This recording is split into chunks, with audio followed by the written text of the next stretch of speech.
Hello friends, in today's video I'm gonna be walking through how to change your Discord account email address without verification.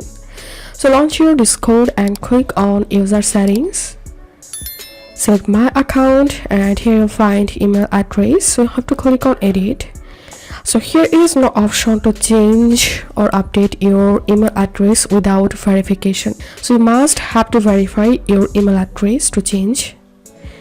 Click on send verification code and open your Gmail. So here's the verification code. I'm gonna copying this one from here and pasting it here. Next, and after verifying your current email address, now you'll be able to enter here your new email address and enter here your account password and click on done, and your email address will be changed. So that's how you can do it. If this video helped you, give a thumbs up and please consider subscribe to how to do it. Thank you for watching.